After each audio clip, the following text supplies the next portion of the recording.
Imagine this. You walk into a courtroom in the heart of America's capital, intending only to observe silently, solemnly, with a small cross resting at your collar. But just minutes later, that very cross shakes the entire courtroom, causing a powerful judge to lose control and sparking a national awakening. Today's story is not just about a woman brave enough to stand up. It's about the power of faith, the law, and an unshakable determination that cannot be extinguished. Then, everything begins on a late afternoon when her phone rings. Washington, D.C., 4:47 p.m. The fading sunlight slanted across the copper roofs of the city, casting a warm amber hue through the grand dome of the Capitol, spilling quietly onto the red brick streets below. The city held a sense of both history and tension, as though the past were waiting for something to unfold, an unnamed tremor that hadn't yet arrived. Amelia Hayes's apartment was on the 11th floor of a modern building just 3 blocks from the White House. Her living space was neat to the point of being almost sparse, a neutral gray sofa, an unvarnished oak bookshelf, beige linen curtains. Every item was chosen with care, not to impress, but to reflect her inner self, discipline, sophistication, and a quiet sense of purpose. On the kitchen table sat a steaming cup of Jasmine tea next to a well-worn black leather notebook with a single line written in dark red ink. Truth only matters when someone dares to speak it. Before the mirror, Amelia fastened the collar of her blouse. The navy blazer hugged her slender frame, powerful yet modest. Her fingers lingered over the small silver cross carefully attached to her collar. Not shining, not bold, just a thin silver outline that caught the sunlight at just the right angle if someone was truly paying attention. She had worn it since she was 9, after a winter night when her mother, a strong black woman, had placed it in her daughter's hand as they stood together by her grandmother's deathbed. "You don't need to wear your faith on your lips," her mother had said. "Just carry it in your heart, and remember that sometimes silence speaks louder than words." Since that night, the cross had never left her. To Amelia, it was not just a symbol of faith. It was a reminder, an identity, the final boundary between herself and a world that was always trying to define her. She was reaching for her phone to respond to an assistance message when the screen suddenly switched to an incoming call. "Caller, President Thompson." She blinked. No image, no long ring, just a familiar name on a white screen, but every time it appeared, her heartbeat shifted. She answered without hesitation. "Amelia?" His voice was low, a little urgent. "There's a local trial in D.C. in 45 minutes. A group of citizens are suing the city for banning public prayer. The trial is symbolic. The media doesn't know about it yet. I need you there. No interference. Just observe. Take notes and send me your report directly." A brief silence followed, not for agreement, but to emphasize. "I trust you understand how important this is." Click. The line went dead. No farewell, no further explanation. Amelia set the phone down. The cup of tea was still hot on the table, but she didn't return to it. She stood still for a moment, as if listening to something deep within herself, a soft sound like a string being slightly loosened. Her instincts, honed through years of facing the media, politics, national crises, now alarmed her in a different way, quieter, deeper. She walked to the shoe rack, pulled out a pair of black heels, slipping her feet into them as she thought. This isn't just about a trial. Something is waiting for me there. She grabbed her bag, slipped the old notebook and her White House ID with its gold emblem into it. Then she stepped out of the apartment, and the door closing behind her didn't just close off a space. It opened up a confrontation she had not anticipated. The cross on her collar remained still, but its silver gleam now had begun to catch the sunset of an unseen battle approaching. Amelia sat quietly in the black SUV, the wheels gliding smoothly over the empty streets of Washington, D.C.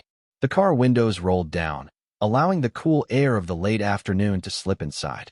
What she felt was not just the ordinary calm of an evening. It was a step into a territory she had never faced before. The towering glass buildings reflected the setting sun like cold walls of indifference. The light of this city didn't welcome her. It seemed to observe silently, as if every step she took was being recorded and judged. Just one phone call, a call she couldn't refuse, had brought her here to a courtroom, a place where there were no boundaries for power and control. As the street lights flashed past the window, Amelia recalled the times when her faith had been tested, times when she had been questioned about her beliefs, not in a quiet conversation among friends, but under the harsh glare of cameras and press conferences. Sharp, probing questions about the cross she wore, about her religion, as though it somehow made her unworthy of the position she held. She couldn't forget a question from a reporter at a recent press briefing. As a black woman, how do you maintain your faith in a world full of racism and social tension? How do you not feel conflicted? The question had shaken her, not because of its rudeness, but because of the lack of respect for the religious freedom she had always cherished. Wasn't her faith a part of who she was? Did she not have the right to live by it without having to explain, without being judged? But no, in this world, faith was no longer a private matter. It became something placed on a scale, torn apart, and compared to the standards that others set. Amelia took a deep breath, trying not to let those thoughts stir her emotions. She knew today's journey was different from all the past encounters with the media or reporters. This wasn't a press conference. No blunt questions, no cameras pointed at her.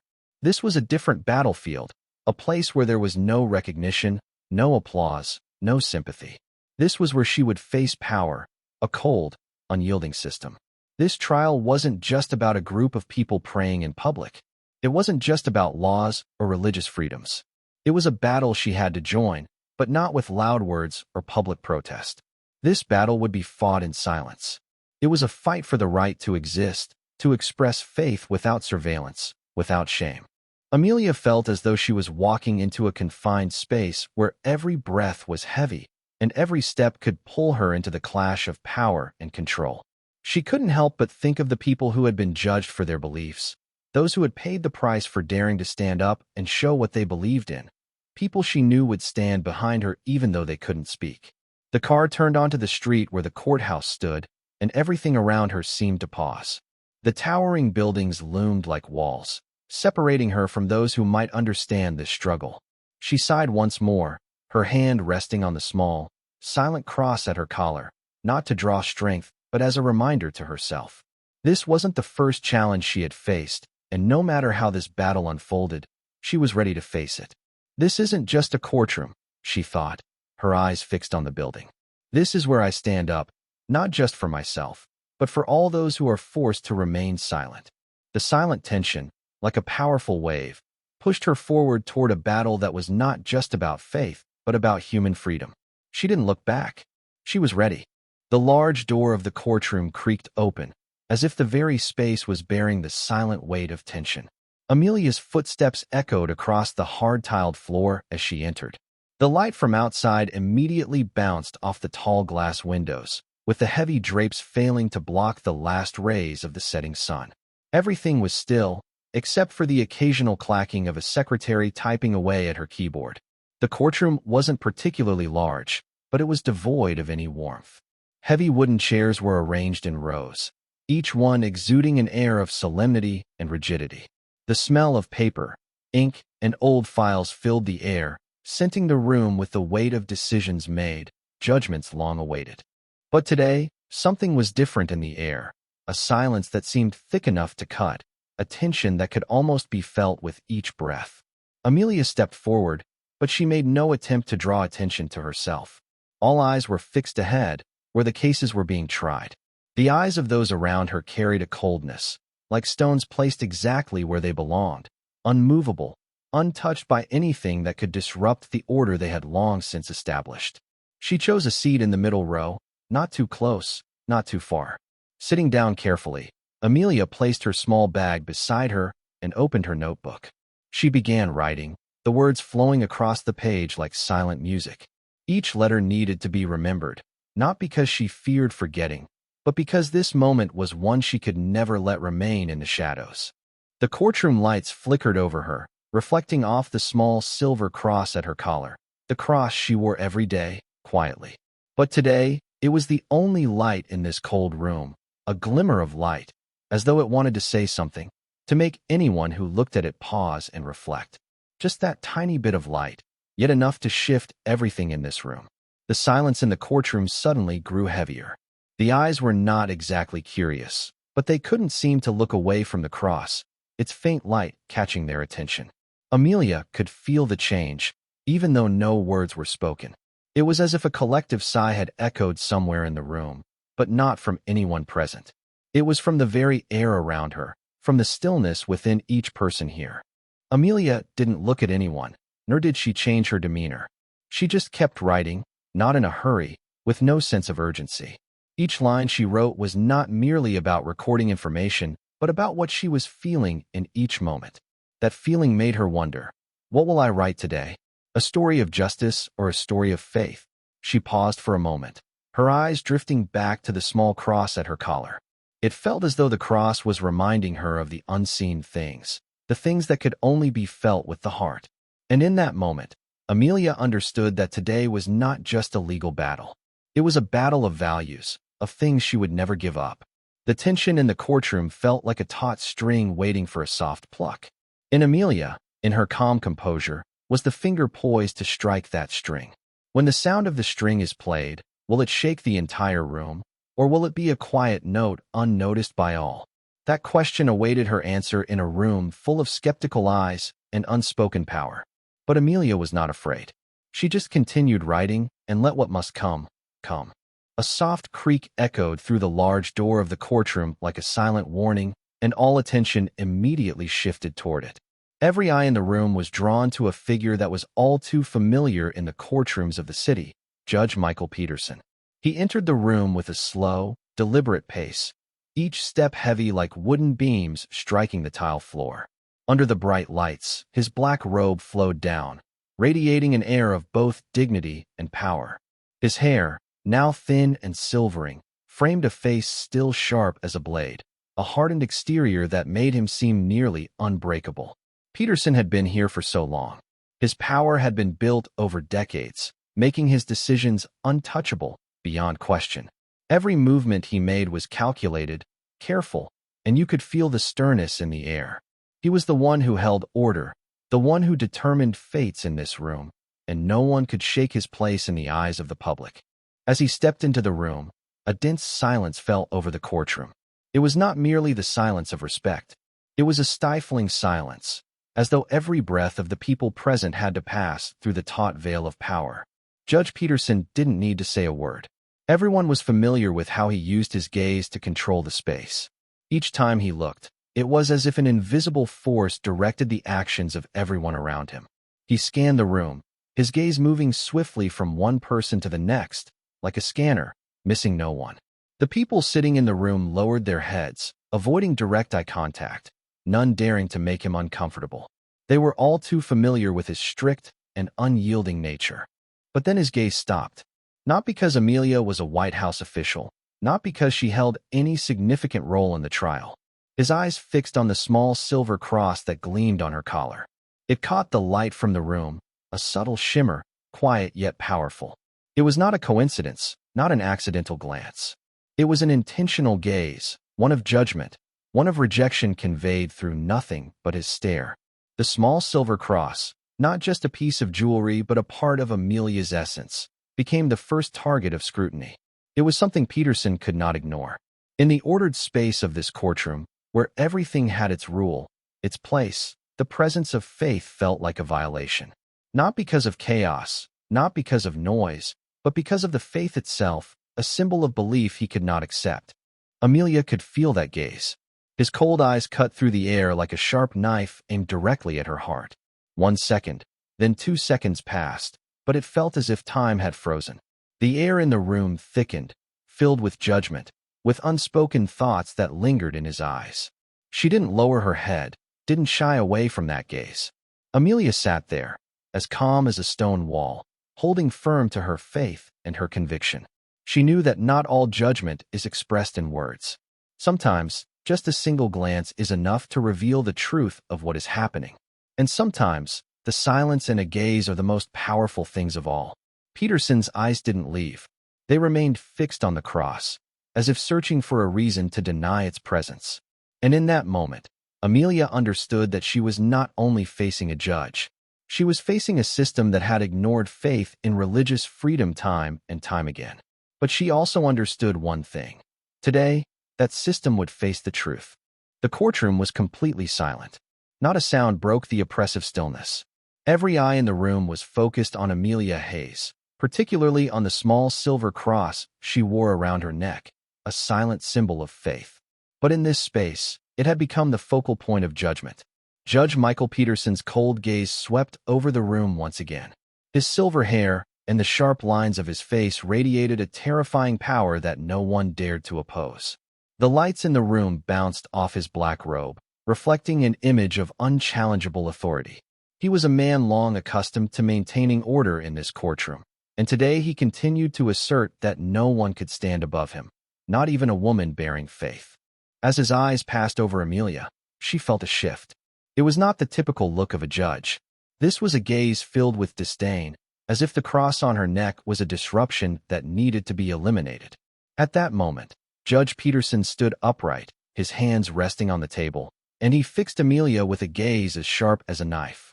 "You will remove that cross immediately." His voice was harsh and cold, each word seeming to be spat from a mouth accustomed to power, as if he would not allow anyone, even a White House official, to disturb the order of this courtroom. The room immediately turned to look at Amelia. The cold stares were no longer curious. They were judgmental, critical.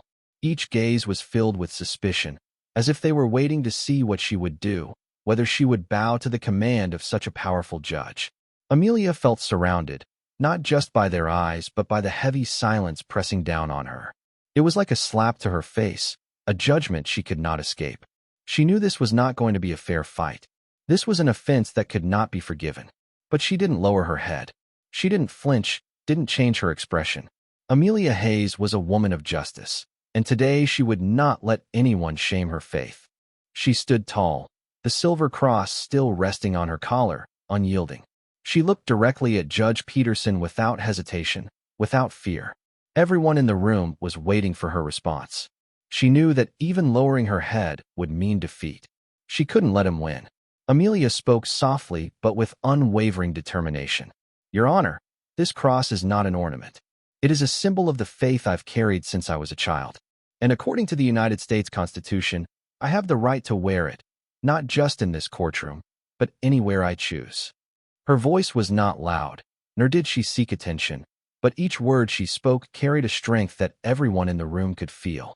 It wasn't a loud protest. It was a firm declaration of her right to religious freedom, a right she would never allow anyone to take away. But Peterson remained unmoved. His eyes were still cold, as if he hadn't been shaken in the slightest. His gaze was full of contempt, as though she were just a minor obstacle in his path. He didn't respond to her immediately. Instead, he repeated his order, his voice still rigid and unyielding. "You can keep your faith, but not here. This is a courtroom, not a church. And in my courtroom, I will not allow anyone to flaunt their faith in such an overt manner." His words were like a dagger, stabbing straight into Amelia's sense of dignity. It wasn't just an insult to her faith. It was a denial of her basic human rights, the right to religious freedom. Judge Peterson had turned a personal act into a public attempt to extinguish her faith. But Amelia didn't give up. She stood there, quietly but resolutely, as though his words were nothing more than a weak wind that couldn't shake her. She knew this battle wasn't about the cross. This was a fight for respect, for human rights, and for standing firm in a world that wasn't always just. She didn't lower her head. She didn't remove the cross. And she knew, no matter how hard Peterson tried, he couldn't take her faith away. The courtroom remained frozen, as if time itself had been suspended in the air. Every single eye in the room, like sharp, electrified beams, was focused on Amelia Hayes. Her presence alone was like a crackling pulse through the space, with the subtle shimmer of the small silver cross on her neck the sole thing lighting up the otherwise cold, stifling atmosphere. It wasn't just a symbol of her faith. It had become the lightning rod for a storm that was gathering around her. Thick tension hung over the room, so dense it felt like it could suffocate anyone who dared to breathe. Not a whisper, not a rustle, just the sound of each person's heartbeat pounding in their chest as they waited for what would happen next. Every gaze was fixed on her, some curious, others judgmental, all reflecting the same thoughts. What will she do? Will she comply? Judge Peterson sat unmoving, his gavel in his hand, his knuckles white as he gripped it tightly. His face, hard and unforgiving, mirrored the power he wielded in this space.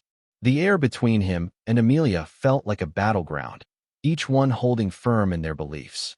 The old man had built his legacy in this room.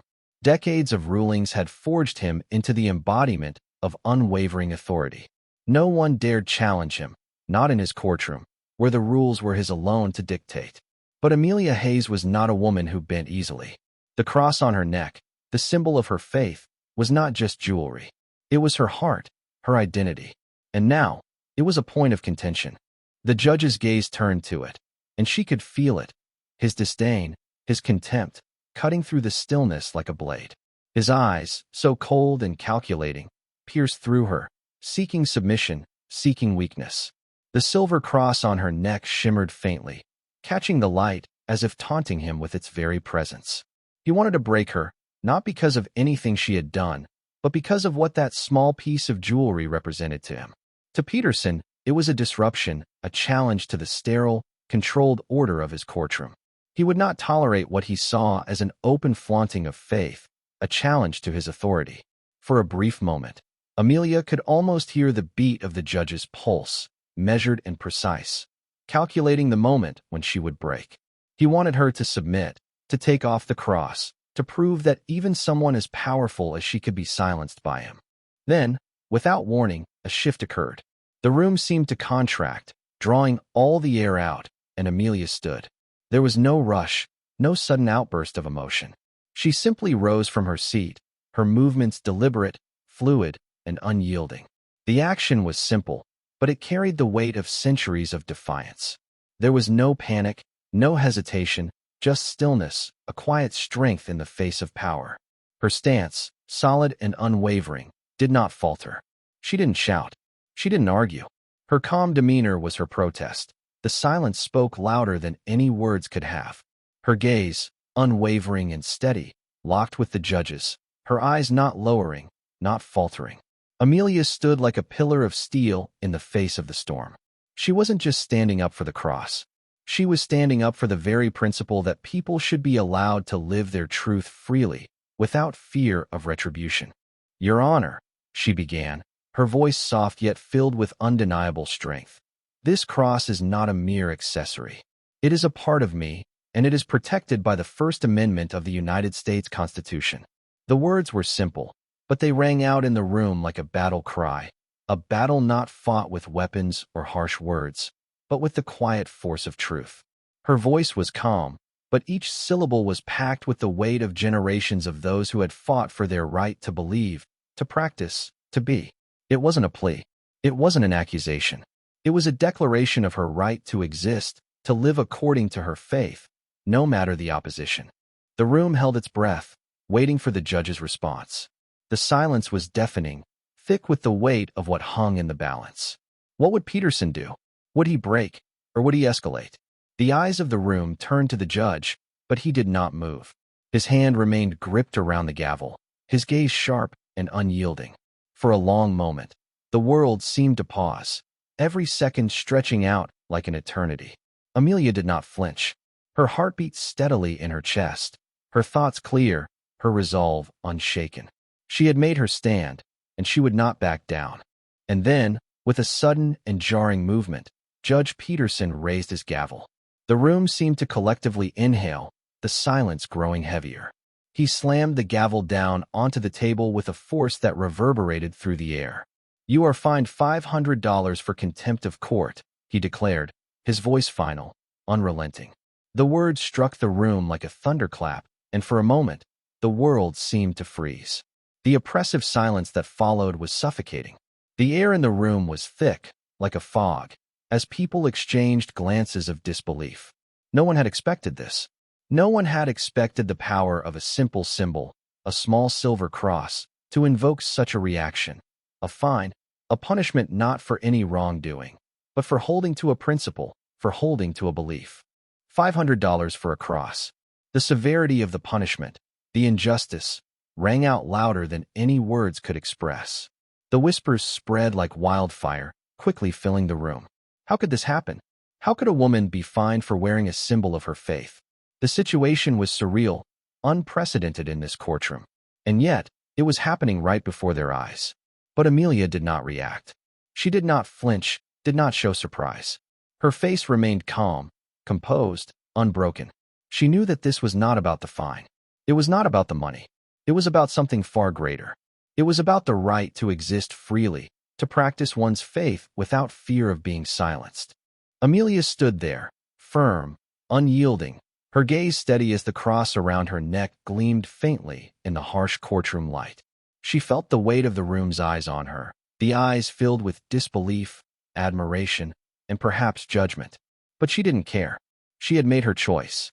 She had chosen to stand tall, not just for the cross, but for the fundamental right to believe without fear, without shame. In the suffocating silence that followed, Amelia understood something deep within her.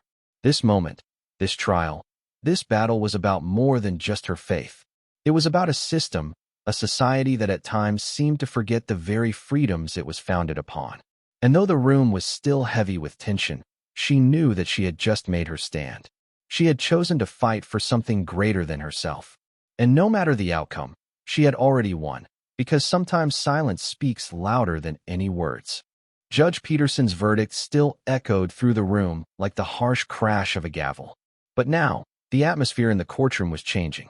There was a shift in the air, a subtle tremor, as if something invisible was beginning to unravel. The weight of injustice was palpable, yet no one dared to act, only observing silently. A soft murmur began to ripple through the gallery. The whispers grew louder, spreading like wildfire as those sitting around exchanged looks and began to speak in hushed tones. The murmurs were filled with disbelief, frustration, and anger. The tension in the room grew thicker as the unspoken truth became clearer. She didn't do anything. A voice, low and filled with surprise, came from a corner of the room. A man, likely a lawyer, raised his eyebrows in disbelief, clearly unable to comprehend what had just occurred. It's just a small cross. How could that be contempt of court? That's right. A woman next to him added in a whisper, her voice tinged with indignation. It's just a personal item, a symbol of faith. How can she be fined $500 for that? The soft-spoken comments quickly spread throughout the room, weaving a sense of discomfort that was hard to ignore. People were starting to realize something wasn't right, but they still didn't dare speak up. In a courtroom like this, where the judge's power was absolute, who would dare oppose? Who would dare stand against a system that had remained entrenched for years, unchallenged? Court staff lowered their heads, the sound of the typist's keys slowing down, as if each keystroke was a sign of hesitation. Eyes met briefly with uncertainty, but no one spoke. They could only steal glances, feeling the wrongness of what was happening right before them, but unable to change anything. They knew those in positions of power would never tolerate a challenge. The silence hung over them like an invisible wall, weighing heavily on every soul in the room. Yet amidst the overwhelming quiet, there was one person who did not lower her gaze.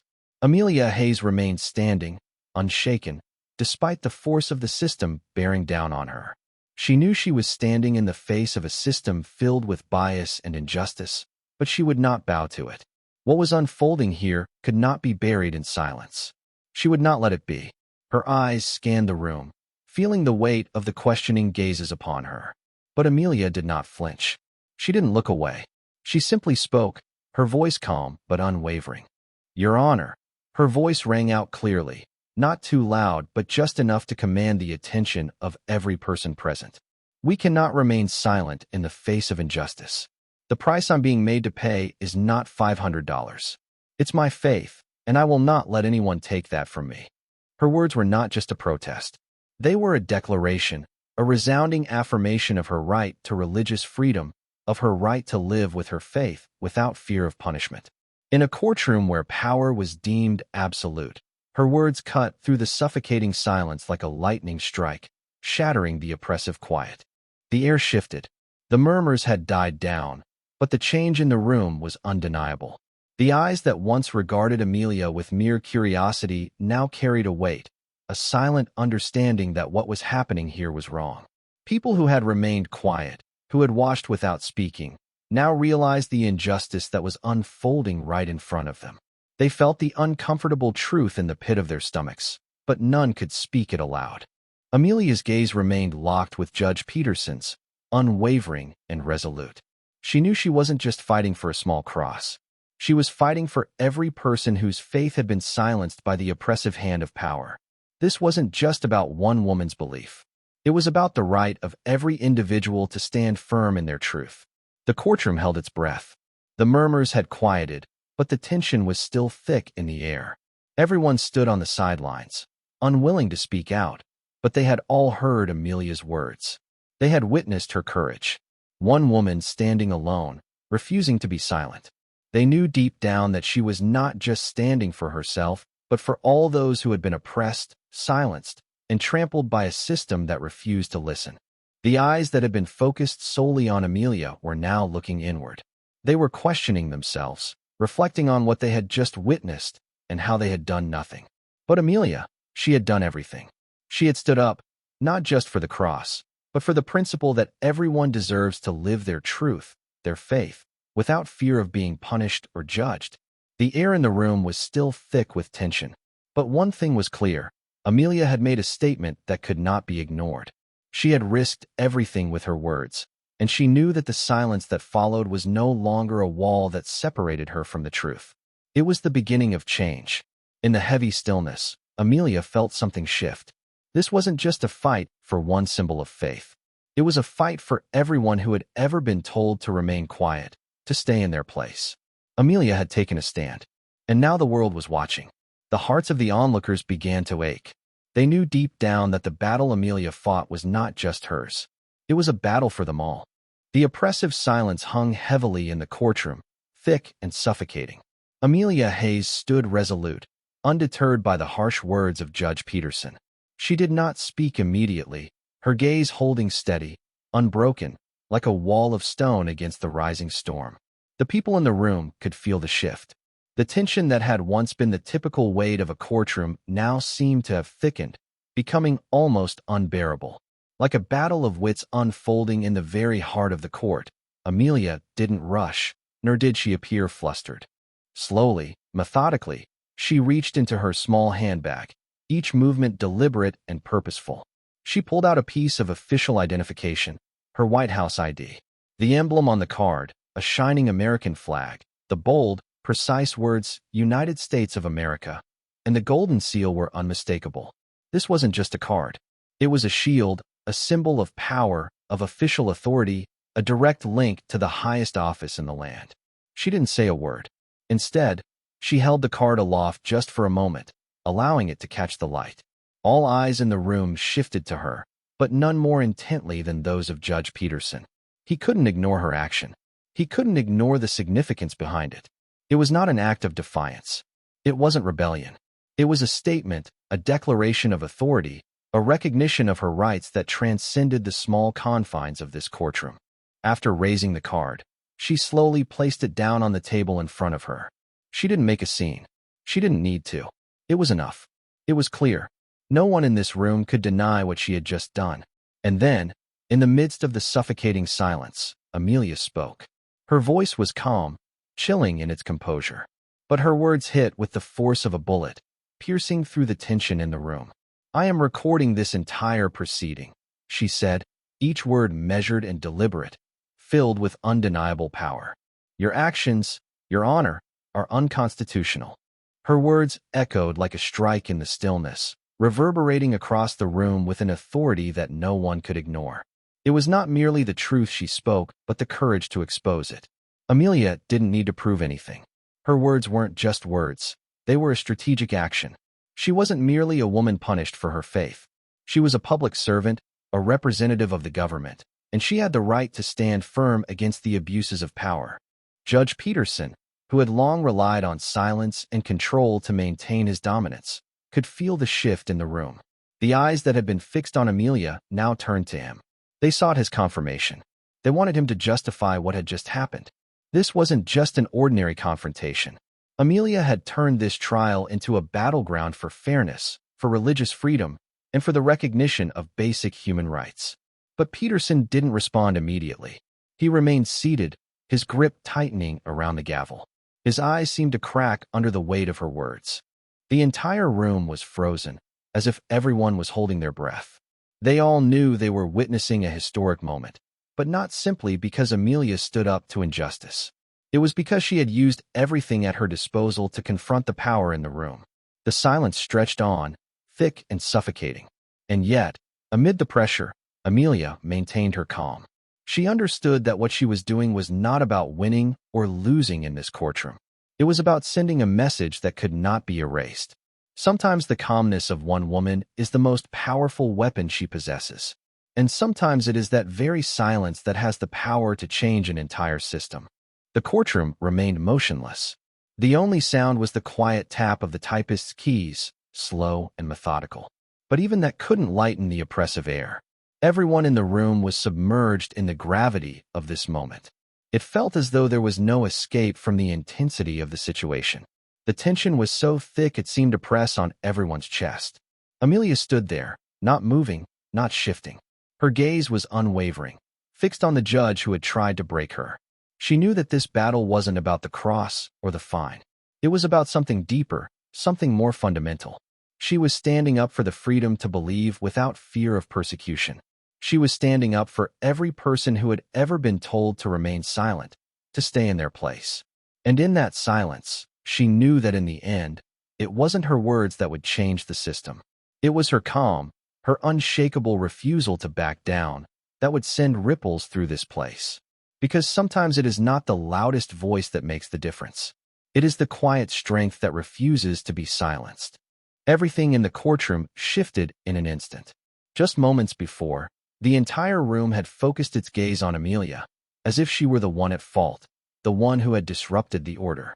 But now, after she placed the White House ID card on the table and declared that Judge Peterson's actions were unconstitutional, everything began to change. It felt as if the room itself were spinning. The eyes that had once been full of judgment gradually transformed into expressions of astonishment and then, slowly, into sympathy. The court clerk stopped typing, her hands frozen on the keyboard. She lowered her gaze, her face filled with unease. Her eyes flickered from Amelia to Judge Peterson, as if searching for protection, only to realize that such protection was no longer available to her. One spectator seated behind Amelia whispered to the person next to them, "She didn't do anything wrong. Actually, he's the one at fault." The voice was quiet but firm, as though an understanding of the injustice in the room had started to form. Others around her began to take notice, their gazes shifting. No longer did they see Amelia as the one in violation. She was no longer the one disrupting the order of the court.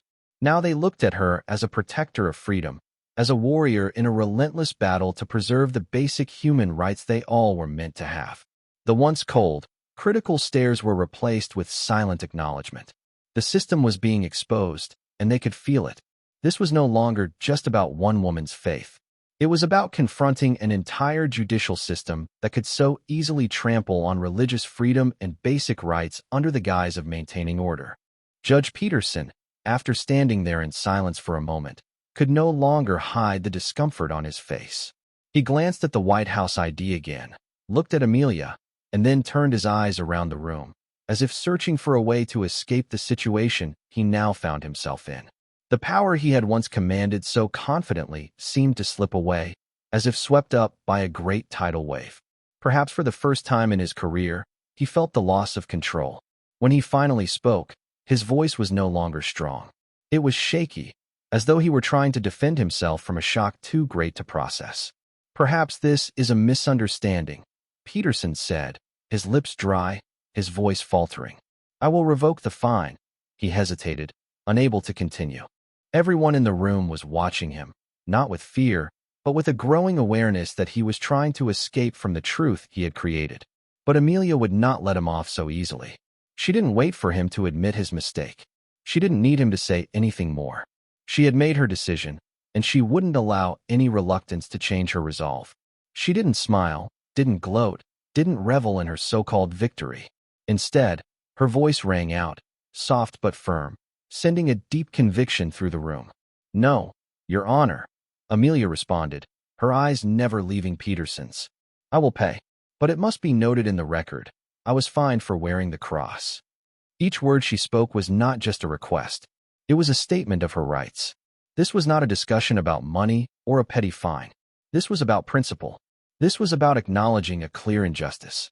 It was about ensuring that no one could ever erase the truth of what had happened in this room.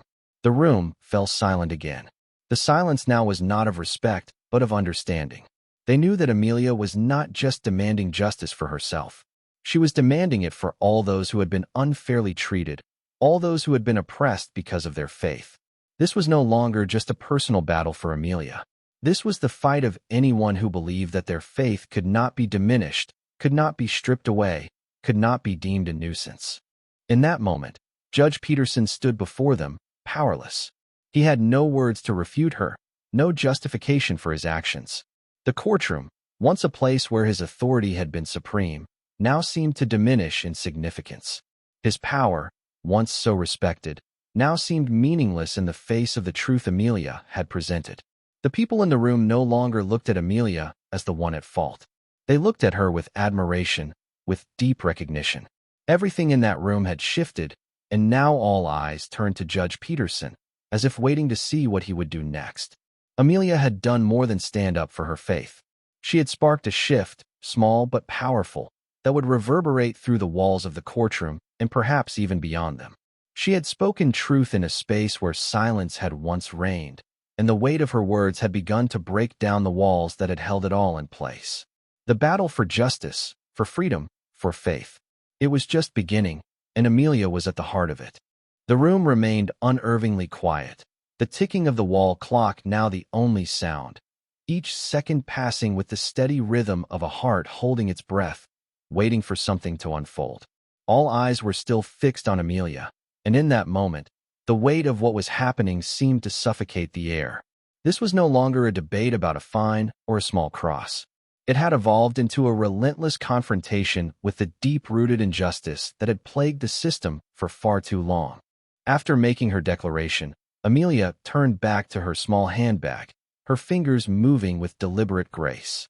Each motion was calm, but full of resolve. The lights in the room reflected off the leather of her purse, casting an almost defiant calm around her. She didn't need to speak again. Her silence was a message in itself. Everyone in the room knew what she was about to do would mark a point of no return. Amelia was not interested in winning through noise or violence. She understood that true change would only come through actions of meaning, not only for herself, but for everyone who had ever been dismissed, oppressed by a system that had never truly served them. She quietly opened her purse and retrieved a white bank check. She wasn't hurried, her movements carefully measured. Holding the pen, her hand remained steady. No sign of wavering. She looked down at the check, writing an amount that most would deem cruel, something she would have to pay to end this ordeal. But to her, it wasn't just about the money. This was a condemnation of the system itself, a rebuke to the injustice she had faced. She wrote the amount with precision, the pen flowing across the paper, and when she finished, she gently placed the check on the table in front of the court clerk. Every eye in the room followed the motion, all focused on her. The check wasn't just a payment. It was a statement, a declaration that the injustice she had suffered would not be ignored. It was a powerful assertion of her unwavering resolve. This moment would not be forgotten. The check was more than just a financial transaction. To Amelia, it was an indictment of a system that had attempted to suppress her faith, that had tried to trample on her right to religious freedom. Each figure written on that check, each signature, was a reminder that freedom was a right that could never be taken, no matter how hard others tried to strip it away. The room began to sense the depth of the action she had just taken. The court clerk, her eyes wide, hands trembling, looked at the check as if it were the turning point of her life. It was as though she understood that this moment would not be forgotten, that this act would forever change the course of their lives in that room. Judge Peterson, though he had yet to speak, couldn't hide the faintest shift in his posture. His grip on the gavel seemed weaker, his power slipping away. The room, which had been his domain for so long, was no longer under his control. Amelia had taken command of this narrative. She had made this moment hers. The atmosphere in the courtroom changed dramatically. The oppressive air, the feeling of unease, slowly started to dissolve. The whispers that had been floating through the room earlier now seemed to carry more weight. People could no longer ignore the truth they had witnessed. Amelia was not simply standing up for her faith. She had become a symbol of resistance, of standing tall against a system that had failed so many. She had become the voice for all those who were silenced by power, for every person who had been told to keep quiet and submit. A spectator in the back, unable to contain their emotions, quietly wiped away a tear. Every person in the room could feel the sacrifice Amelia had made. They could see the pain and the strength that went into her actions. They knew that achieving justice was never easy. And sometimes the price to be paid for standing up for what's right was steep. But not everyone was willing to pay that price. Amelia Hayes was not just fighting for her own religious freedom. She had become a living testament to resilience, someone who was not afraid to stand against injustice, even when the system turned its back on them. She was a reminder that freedom is not something that can be stripped away, not because of a small symbol, a personal belief, or a difference in faith. In that moment, as she placed the check on the table, no one in the room could deny the strength and courage she embodied. This was a victory, even if it wasn't immediately recognized. It was a victory that would be remembered, etched in history as the moment that shook the very foundation of the system. A moment when one woman standing in silence caused the ground beneath the established order to tremble. And as Amelia stood there, calm yet resolute, her actions rippling through the room, everyone knew one undeniable truth. This moment would live on forever, changing the way they saw justice, faith, and the power of standing up for what is right. The courtroom remained in a heavy, lingering silence, as if everyone was still reeling from what had just transpired. Amelia stood at the center, the focus of all eyes, her figure embodying not just defiance but the embodiment of a principle. No longer were the gazes laced with judgment. They were filled with awe and understanding, a strange blend of empathy and realization. What they had witnessed was no longer just a trial. It was a battle between power and truth, between injustice and justice.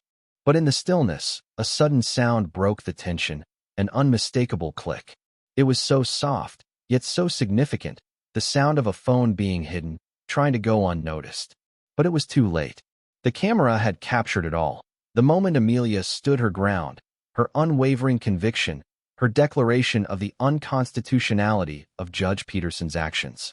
The scene, raw and powerful, was now immortalized in a short video, one that would soon change everything.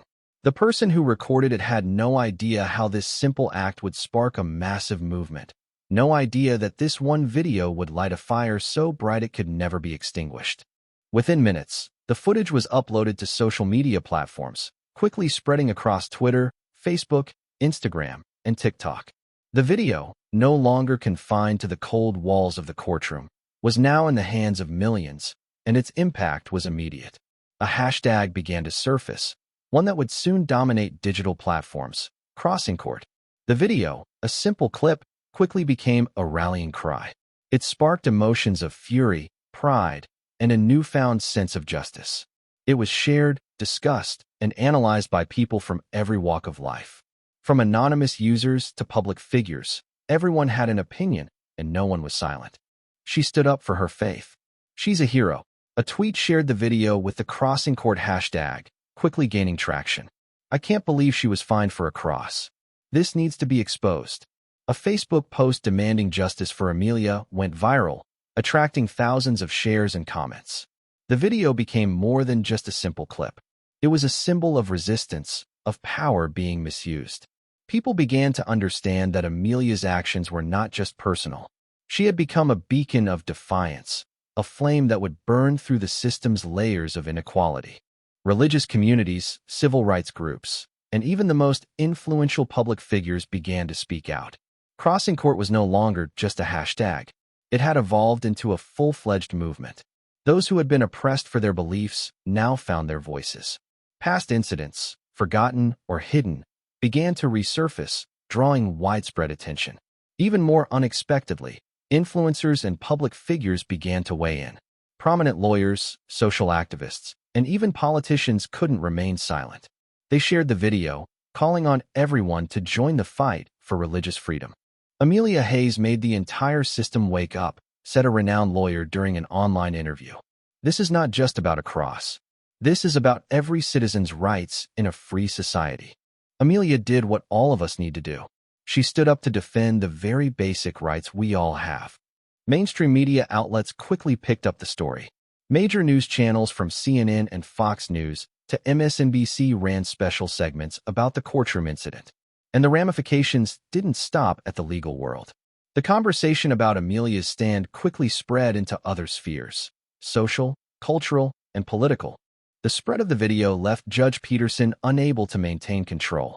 No longer was it just a private case. It had become a national event, one that had the potential to reshape the legal landscape and ignite a much-needed discussion about religious freedom, injustice in the courts, and the role of power in shaping the behavior of citizens. Amelia, whose emotions had been so strong and steadfast, could not help but feel the overwhelming power of the reaction to the video. The footage had captured more than just a moment in a courtroom.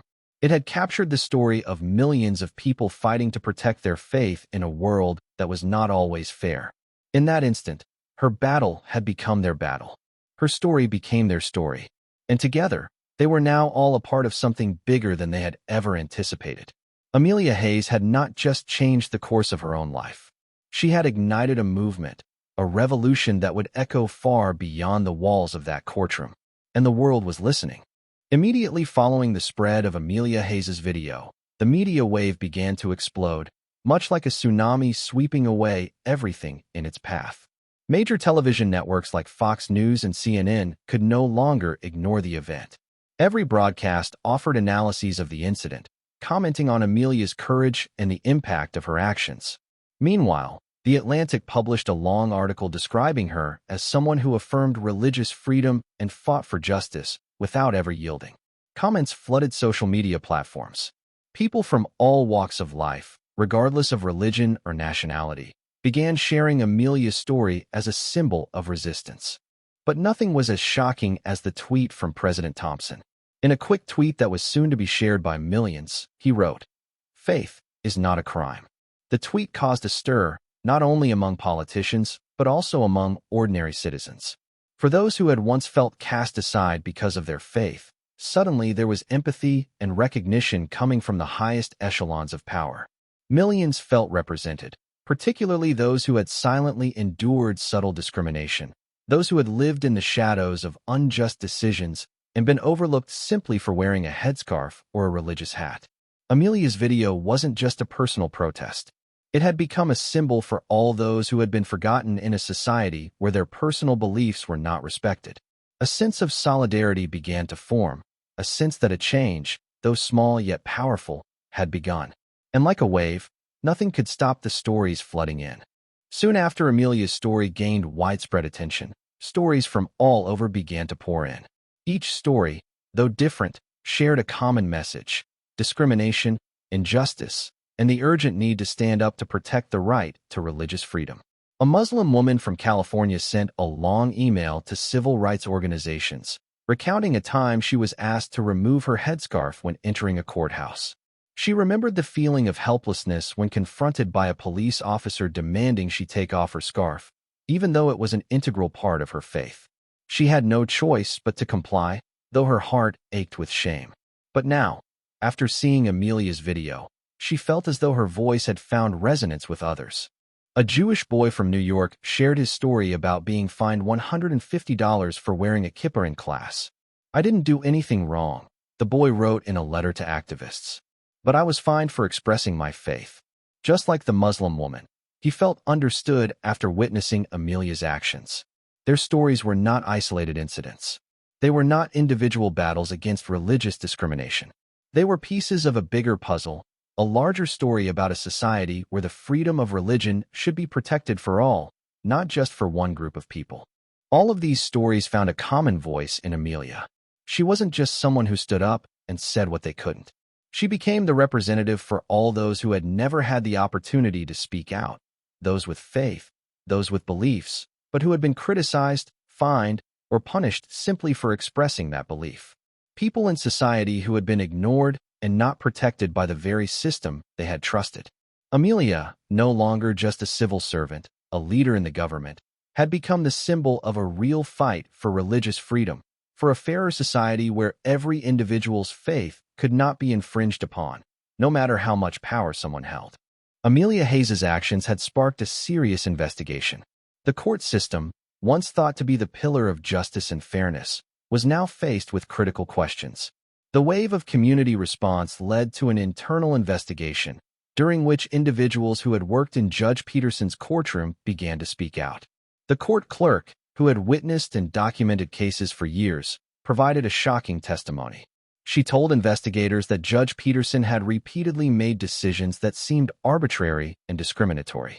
According to her testimony, Peterson had often penalized people wearing religious symbols, no matter how small, such as crosses or hijabs, but he took no action against individuals who wore crude slogans or outlandish clothing. She recalled an incident when a man entered the courtroom with a shirt that clearly read "Forks the System" across the chest, but Judge Peterson simply shook his head and proceeded with the hearing without issuing any warning. This raised serious questions about Peterson's bias in the application of the law. Why did he allow self-expression through slogans and attire, but view religious symbols as a nuisance? And was this part of a broader pattern of systemic discrimination that he had maintained throughout his career? Court security was also unwilling to remain silent. A security guard who had worked at the court for over 15 years recounted similar incidents. He said that Judge Peterson always singled out those who wore religious symbols to punish them, but never said a word about those who came to court in inappropriate attire.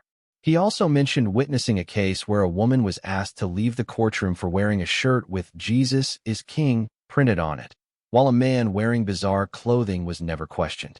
These testimonies left investigators with no choice but to take action.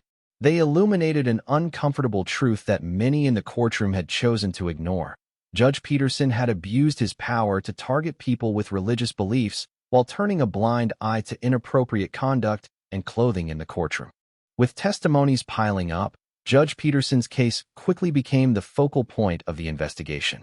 Major media outlets were tracking every move of the investigation, and no one could overlook the truth that was gradually coming to light. When asked for an interview, Peterson refused. His silence only fueled the growing suspicion.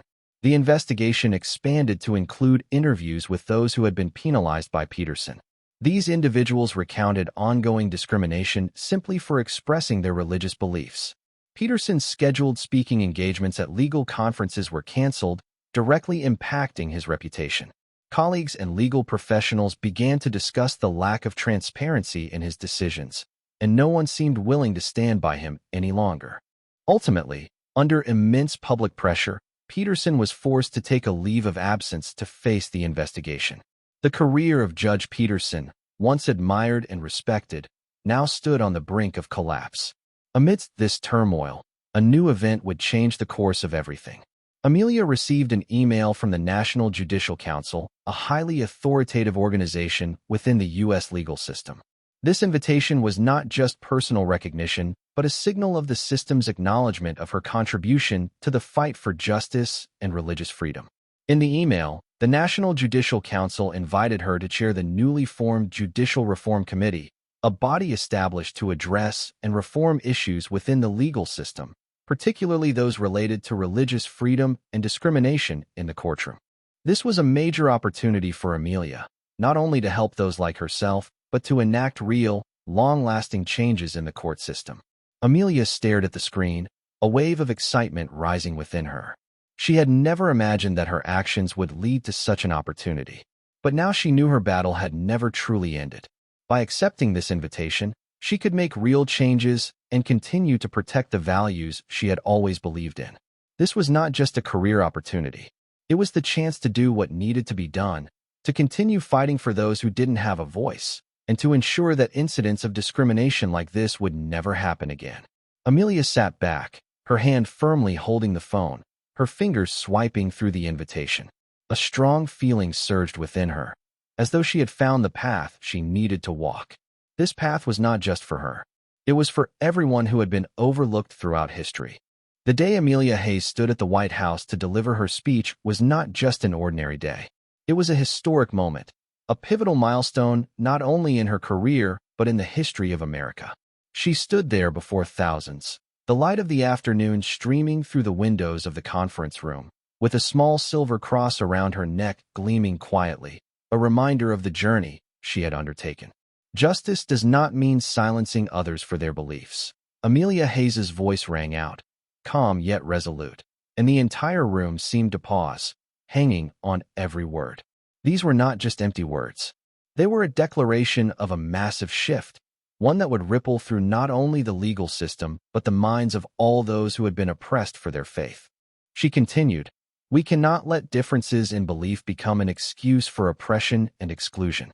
Justice must protect all those who believe in God and those who seek freedom through their religion. That is why we fought, and that is why we will continue to fight." Amelia's speech was not only a message for those who faced religious discrimination, but a call for a fairer society, one where freedom is protected by action, not just words. After that historic speech, a new era began. Amelia Hayes had not only stood up for herself, but she had done so for millions who had suffered discrimination. What she had done had not only changed one court, one judge, or one trial. She had sparked a wave of change across the entire country. 37 states across the U.S. began passing new laws to protect religious freedom in the courtroom. Religious symbols like crosses, hijabs, and kippas were no longer considered a nuisance. Instead, they were now symbols of freedom and respect. Amelia Hayes's name was included in judicial training programs nationwide. She wasn't just a warrior for religious freedom. She had become part of the new ethical foundation within the judiciary. Judges would be taught that justice cannot be built on the foundation of discrimination, but must be built on the foundation of respect for all beliefs, whether large or small. A new age had begun, an age where faith was protected, not punished, not denied. It was a society where personal belief was no longer something to hide, but something to be respected and safeguarded. The story of Judge Peterson didn't end in silence. After the investigations, the accusations, and the loss of power, he was required to participate in a reform training session, once again standing before the younger generation that would be the future of the judiciary. But this time, he was not the powerful, arrogant Judge Peterson. Standing before the microphone, he was a man of contrition. He stood there, gripping his notes, his gaze focused downward. "I used to think I was preserving order," he said, his voice low and heavy. "But I imposed silence, and I was wrong." The room was silent. No one dared to speak. Those present understood that this wasn't just the regret of one man. This was the awakening of a system, the realization that those in power often fail to see when they are oppressing the very basic rights of others. He continued, "I asked them to remove their crosses, to remove their faith. I forgot that justice is not control but protection." Amelia Hayes didn't need to shout. She didn't need to make a ruckus or try to bring down the system through violence or outrage. She stood there, calm and unwavering. And in that silence, she made the entire world listen. "Silence is a weapon," Amelia later said in one of her speeches. "When you have the truth and justice on your side, you don't need to shout. You just need to stand there, and the world will have to change." She was a living testament to the power of patience and persistence to change an entire system. And in Amelia's view, nothing was impossible to change as long as you had the courage to stand up, even if you're the only one, and say, "This is the right thing to do." And that was the message Amelia Hayes sent to the world. Not because she was a brilliant leader, but because she knew how to wield the power of truth and belief to create lasting change.